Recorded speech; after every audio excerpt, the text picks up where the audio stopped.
Oke, assalamualaikum warahmatullahi wabarakatuh. Eh, Sesuai dengan permintaan teman-teman kemarin ya.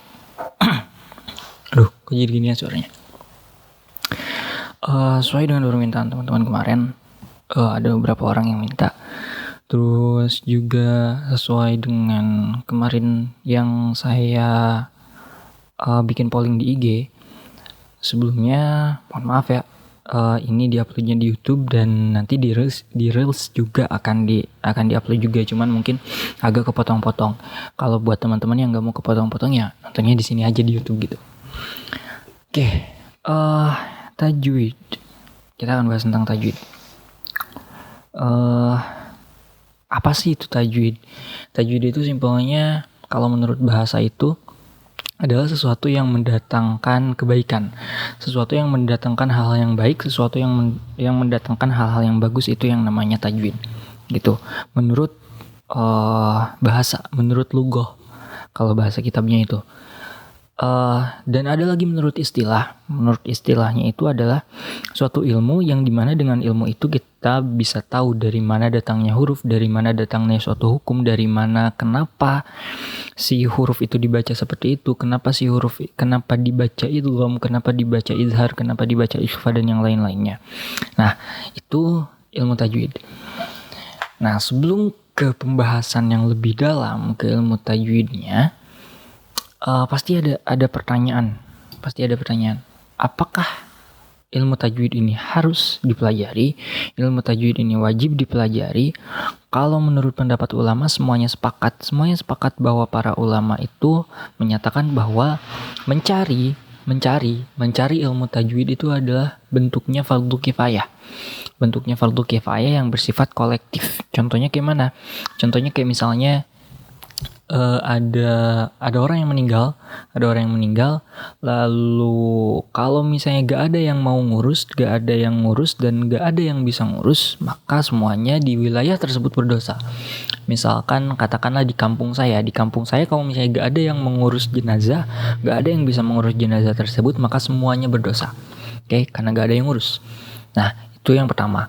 Contoh yang atau kalau misalnya ada satu yang datang, kita bisa mengurus jenazah tersebut, kita mau ngurus jenazah tersebut, ada satu orang yang ngurus jenazah tersebut, maka semuanya terhindar dari dosa gitu. Jadi fardu kifayah ini adalah kalau misalnya semuanya gak melakukan, semuanya gak melakukan hal yang di fardu kifayahkan, maka semuanya berdosa. Kalau misalnya ada satu yang melaksanakan, maka semuanya terhindar dari dosa. Kurang lebih seperti itu. Nah, mempelajari ilmu tajwid ini adalah sebuah fardu kifayah. Jadi nggak harus semuanya kita faham tentang ilmu tajwid. Nggak harus kita semuanya faham tentang izhar, idgham, iqlab, ikhfa. Gak harus semuanya dari kita tuh paham. Cuman semua ulama juga sepakat bahwa membaca Al-Quran dengan tajwid itu adalah sebuah fardu ain. Itu adalah wajib ain. Yang mana fardu ain ini adalah bersifat individu, gak bisa diwakilin. Kayak puasa, misalnya kita mau bepergian, terus kita ngewakilin puasa kita ke orang lain, gak bisa gitu. Oke, ya masa iya kita ngewakilin puasa kita, gak mungkin kan. Nah, gak bisa kita mewakilkan puasa kita, saum kita ke orang lain, gak bisa gitu. Termasuk dengan membaca Al-Quran dengan tajwidnya itu gak bisa diwakilkan ke orang lain. Kalau misalnya belajar mencari ilmu tajwidnya, itu adalah fardu kifayah, bisa diwakili oleh orang lain. Cuman kalau misalnya kita membaca Al-Quran dengan tajwidnya, itu tidak bisa diwakilkan kepada orang lain gitu. Nah, terus gimana caranya kita membaca Al-Quran dengan tajwid kalau misalnya kita gak tahu tentang ilmunya? Ada yang disebut metode talaqi.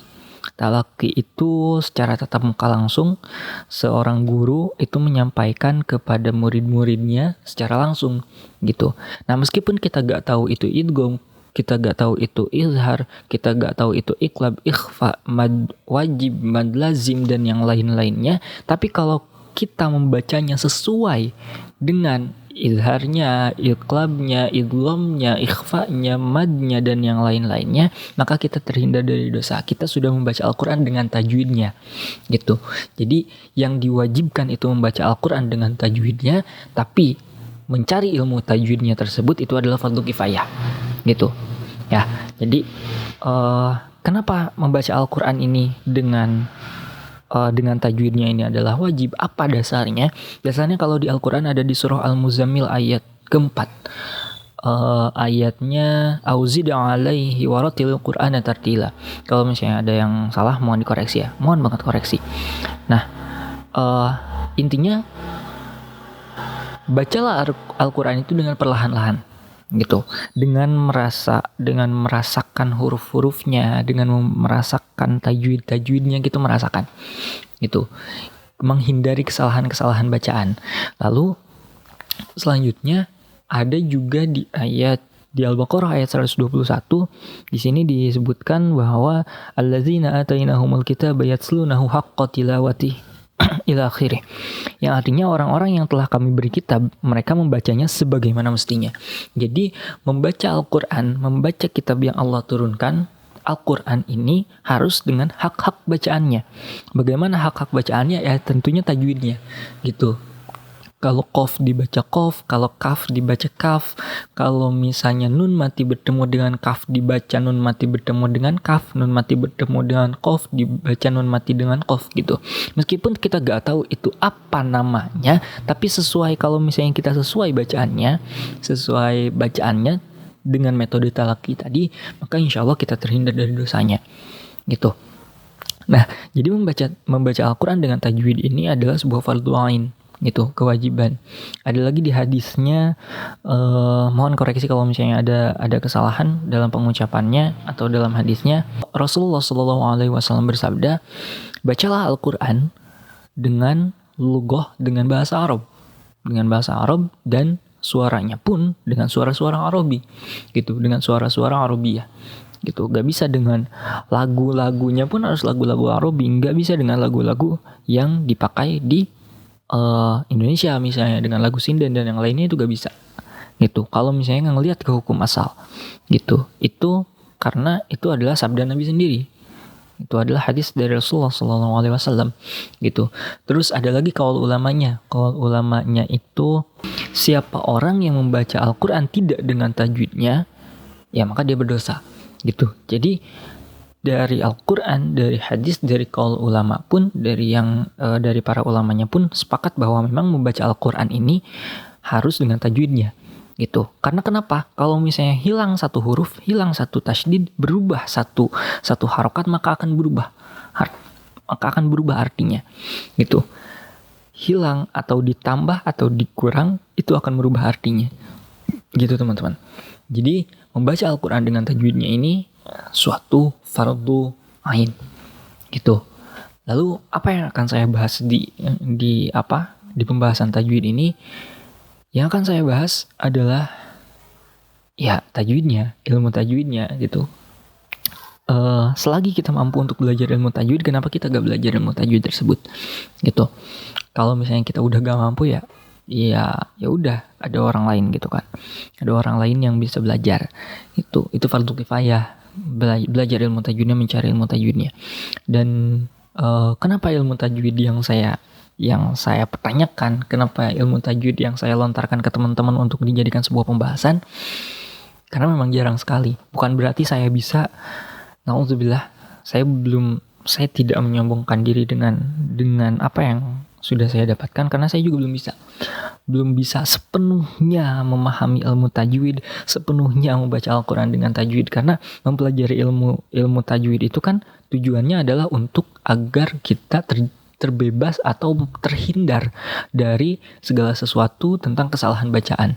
Nah, saya juga masih banyak banget kesalahannya, bahkan teman-teman mungkin yang lagi nonton ini itu lebih tinggi lagi ilmunya daripada saya. Jadi, saya mohon kalau misalnya ada kesalahan dari diri saya, dari penyampaian saya, tolong dikoreksi gitu. Nah, sebagai pembuka, ilmu tajwid itu banyak teman-teman, banyak pembahasnya. Ada tentang nun mati dan tanwin, mim mati dan tanwin, qalqalah, terus juga mad, terus dan yang lain-lainnya. Cara membaca basmalah, cara membaca ta'awudz juga seperti apa, itu diatur dalam ilmu tajwid. Nah, kedepannya kita akan bahas bareng-bareng, kita akan bedah bareng-bareng. Dan bukan berarti saya bisa, sekali lagi bukan berarti saya bisa, tapi saya juga berusaha untuk mengamalkan, bukan cuman dengan membacanya, dengan membaca Al-Qur'annya, tapi juga menyampaikan kepada teman-teman semua. Itu mudah-mudahan ada manfaatnya dari yang saya sampaikan. Karena apa? Di kitab Ta'limut Ta'lim, buahnya ilmu itu adalah ketika kita bisa mengamalkannya, kita bisa menyampaikannya kepada orang lain.